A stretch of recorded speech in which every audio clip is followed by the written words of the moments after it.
Bă, spune-mi eu ți-i de atiegul tău, A? la noi în ogradă. A? Mi-a frac albaștru. Da, tot patru. La soroc la unul în dvor, o venit acasă la ora 10 seara.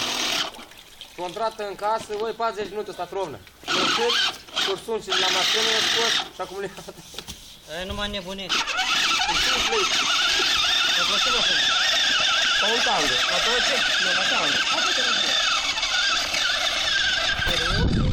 Cineva care o știu că s-a mai scos.